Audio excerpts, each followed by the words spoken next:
Hello,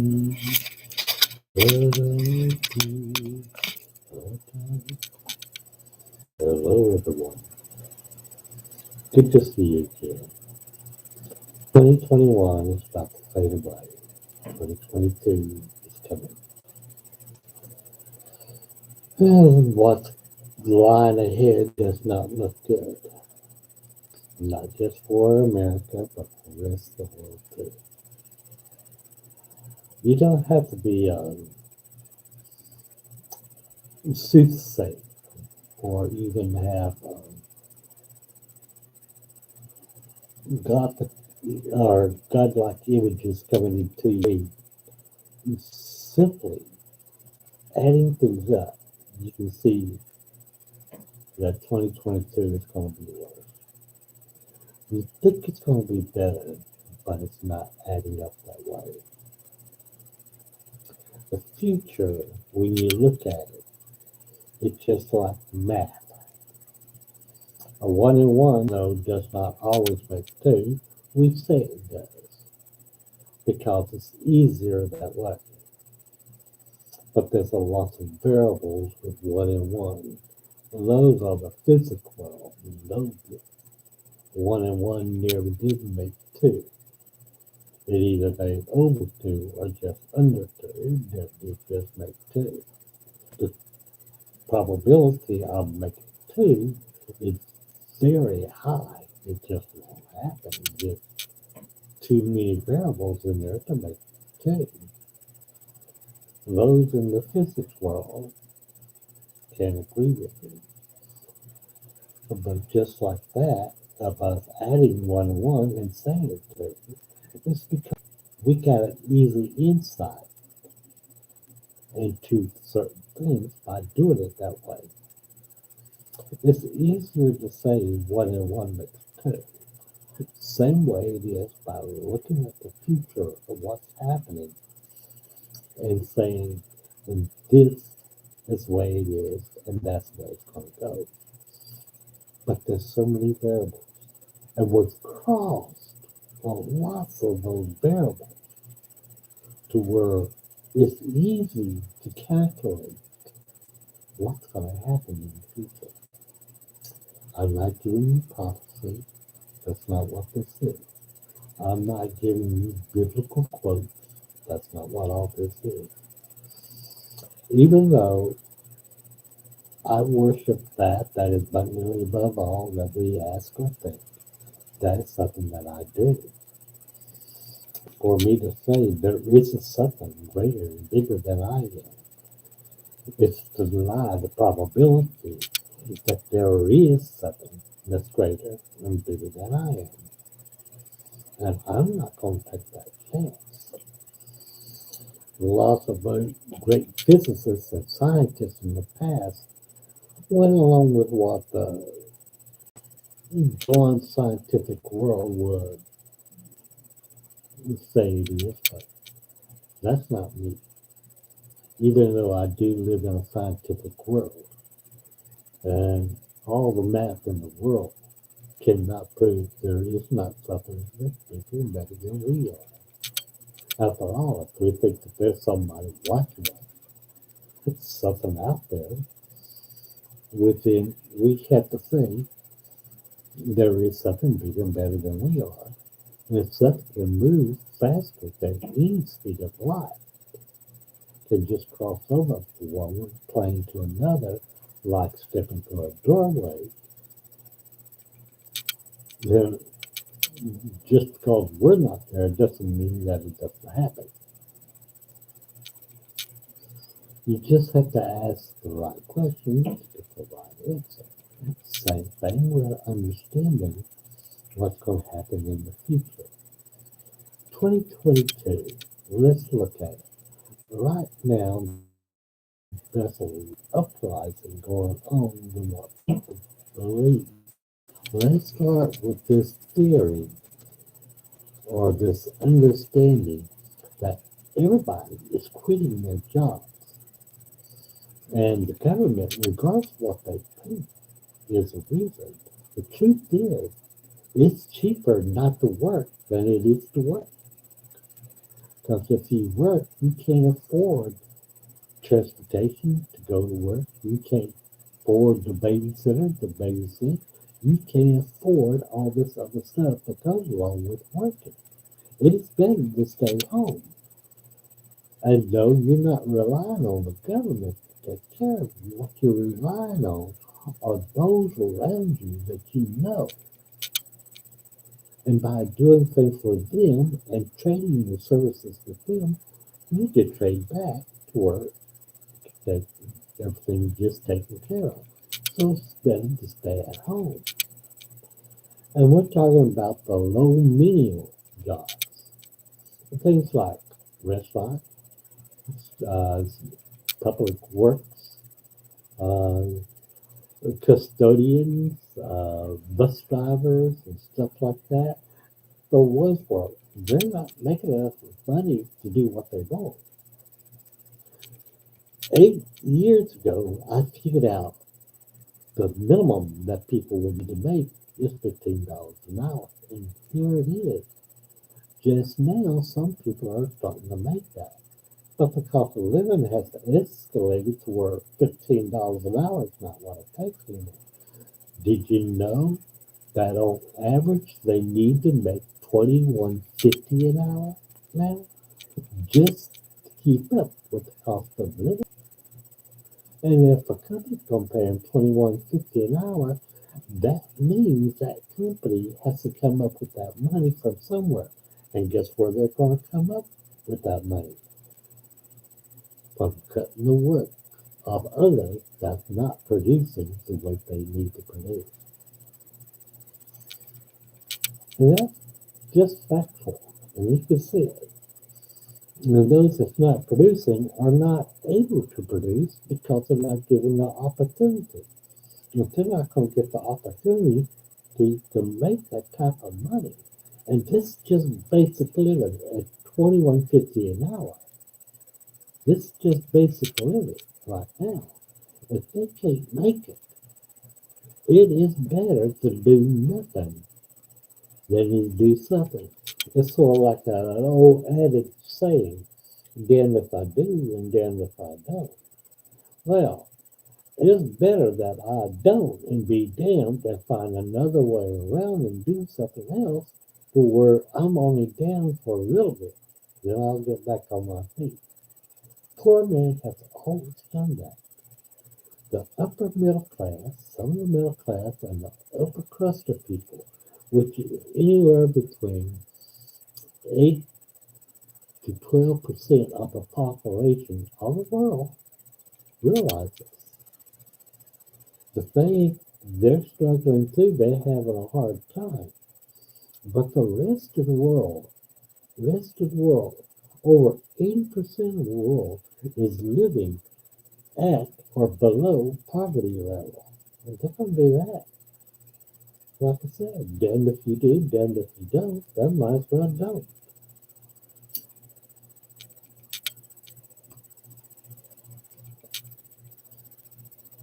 It makes sense, people. So in 2022, what's going to happen? The unemployment is going to escalate. And it's not because people are going to apply for unemployment insurance. Sure, there's going to be some who do that. It's just it's better to do nothing. After all, you cannot put millions or hundreds of millions of people out on the street. No nation around the world will ever survive something like that happening. Sure, we might wind up looking like some of these third world countries. But when you're treated like a third world person in a world where you're supposed to be a first class citizen, that's damned if you do, damned if you don't. Do you see what's happening? So unemployment's going to go up. And that's because it's better to do nothing. You ain't got to buy gas. You ain't got to go to work. You can stay home and take care of your kids. You can trade with your friends and your neighbors and things like that. It's going to upset the economy a whole lot when this happens. So what's going to happen with the economy? Well, economy-wise, those that are poor and those are lower middle class, that's going to wind up quitting and just staying at home.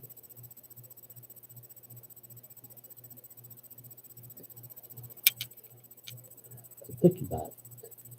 If they start trading within themselves, one group makes enough money to go out to buy enough groceries to feed their neighbor and take care of them.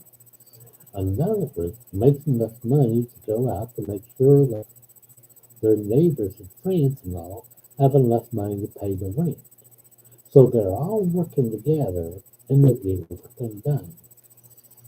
It's sort of like a family group decide to take and all live in one small apartment, house, home, whatever. But it's not just one or two people living in that home. You got five and six. And they're all taking that little bit of trade and money they're making and putting it into one pot. And that way, all the people in that house gets fed as a one place. Sure, they have to put up with a lot of nonsense. That's the damned if you don't part. But in the long run, while the rest of the world is suffering, they're not. There's a lot of these people come wind up working under the table. And the government knows about that. People working on the table, and if the government went in and taxed all of them, may find billions of dollars that would equalize the government spending. But if you're working under the table and making money, then you ain't got to pay tax on it. Nobody knows it. It's sort of like on that tax form. Can you claim any money that you have gotten by gain? Well, not many people going to list that. So if they list it, then they got to say what their ill gains is, and that's the same thing as confessing to doing a crime. Well, nobody's going to self-confess if they haven't got to. It's the same thing. People are going to trade their work and the things they do for other stuff. And the other stuff's going to get traded back. And it's going to be more localized than what you ever suspected. So the economy and the government, they're the ones going to lose out. I talk about people buying car insurance. It's like throwing your money into the wind because there's a chance you're going to have an accident. And the insurance is good to have there when that happens. But when you have to sue somebody, the insurance company to get the money, and some lawyer comes out there and they take half of it. Or did you really didn't win? You lost all the way together, all the way around. But if you have to worry about insurance anymore, you're doing good. Doctors, medications, and stuff like that. People are getting older and they're getting wiser. People are able to read and see things that's happening around them. It makes it better because they get an insight and come up with their own conclusions about what to do. Doesn't matter if you belong to three major gangs in America or in the world. In America, that's called Democrats, Republicans, and Independents. And they're all divided from conservatives, liberals, and communists. People are breaking away. And all the rulers and all the kings, all the prince, all the presidents in the world are not going to stop what's happening. You can throw money into the wind all you want to, but these people know that money you throwing out on them will not get them what they need. Last winter, there was a hard freeze come up. Now, South Texas And a large part of Texas was without power for many days, and many people got sick, and lots of people died.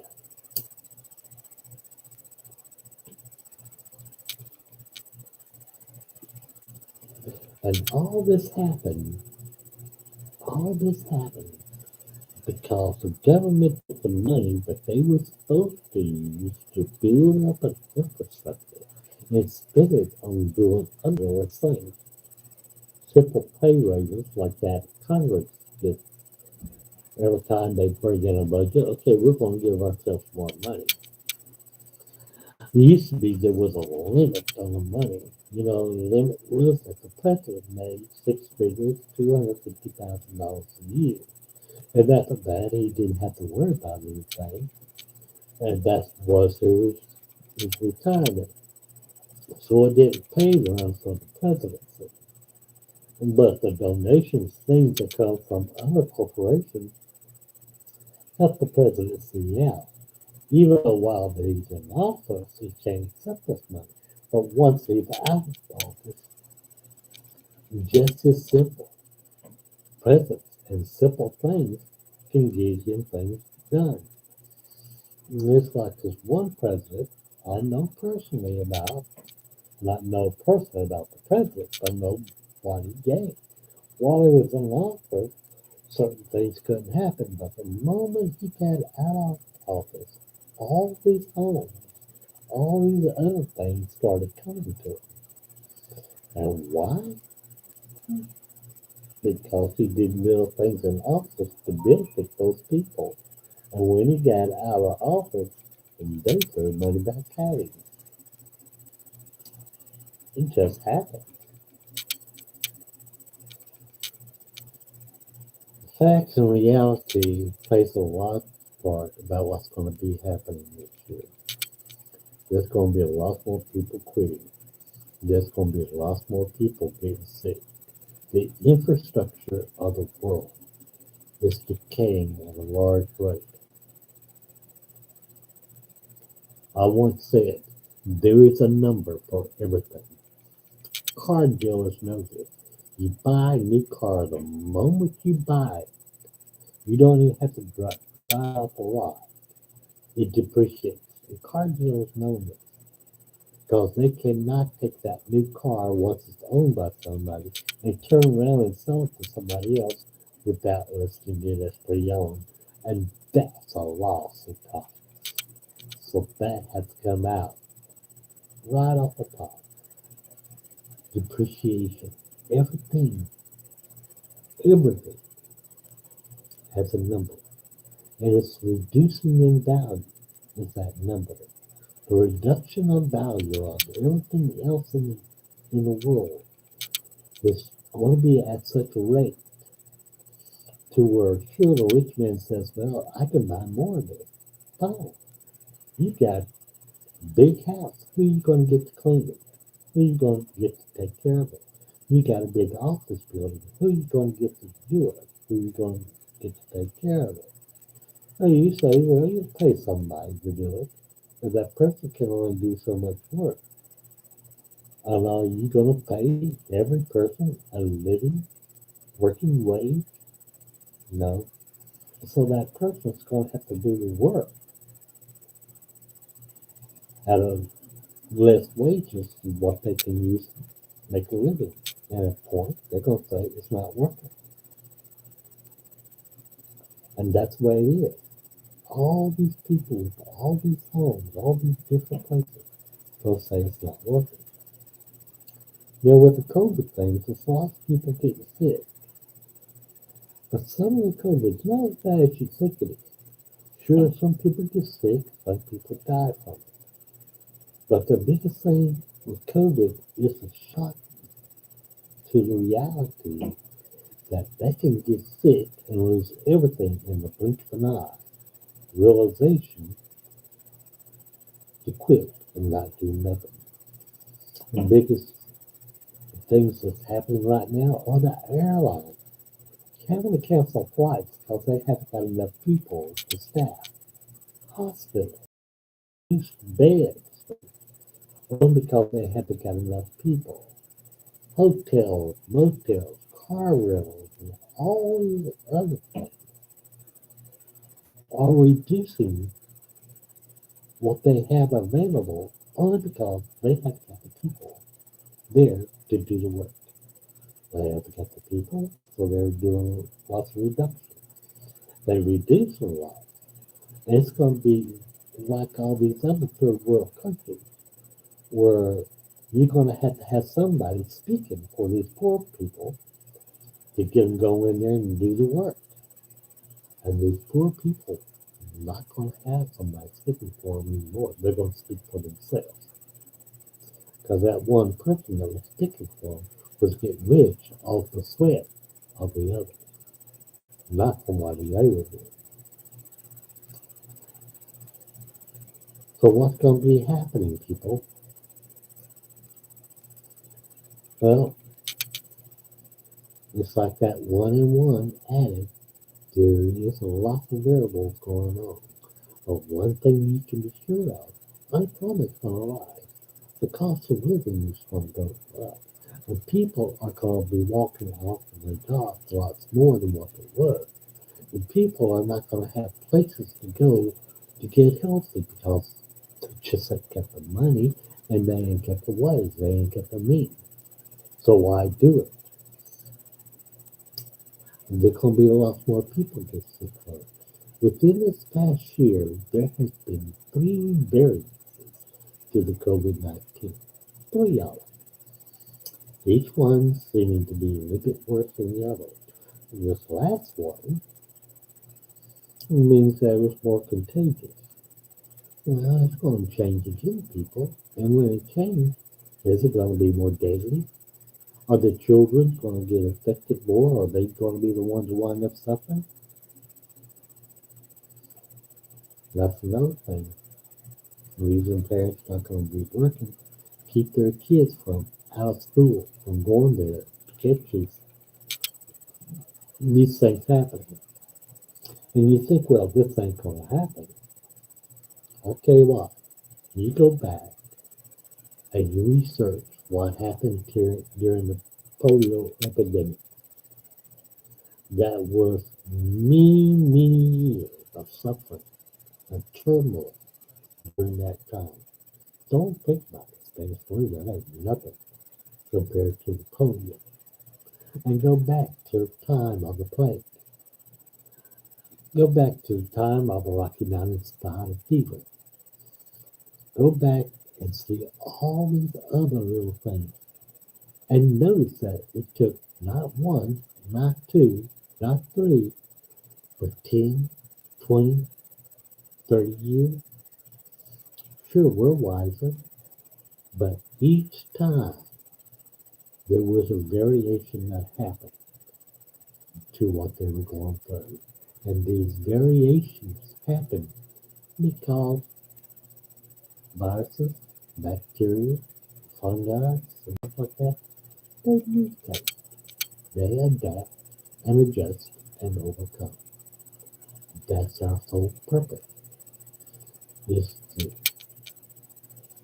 take, multiply in their number and grow and do what they set out to do.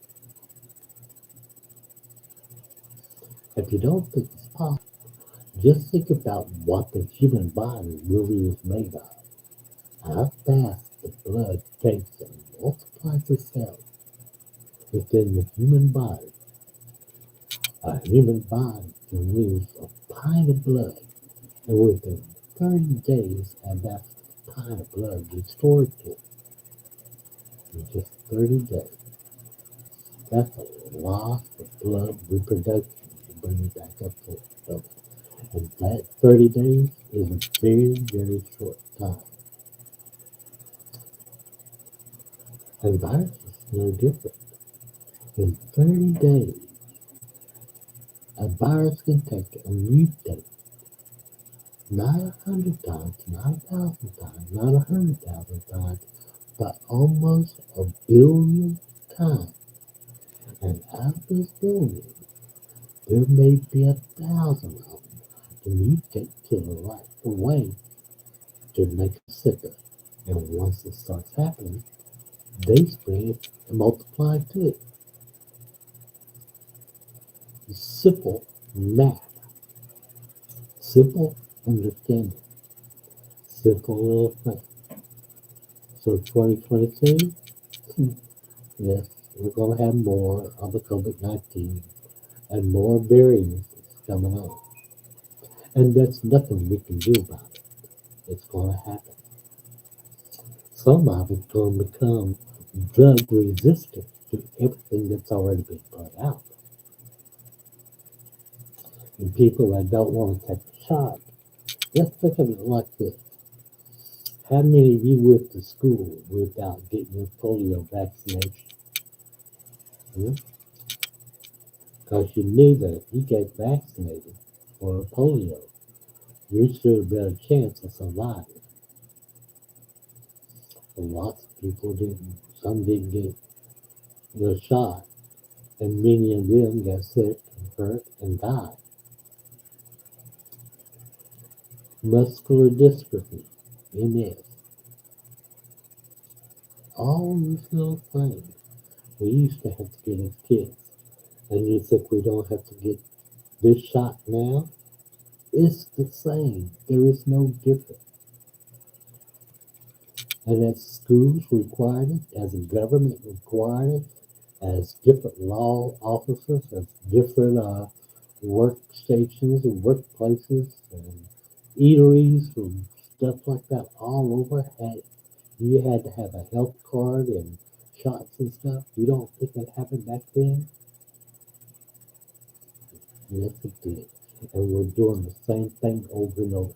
They shouldn't have to pass a law. You need to get your shot, you need to take it. Some people going to get sick from it, some may even die from it. And I don't want that on anybody. But to know the suffering that's going to happen because you don't is even worse. And that's the part that's going to cause more problems in 2022. People, what can I say? So what have I seen?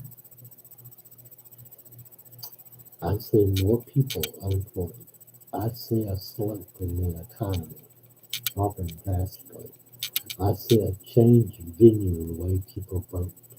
I see a change in venue in the marketplace, in the economy, and I see a big drop in that. Oil prices, gas prices, whatever you want to call that, a big problem with that.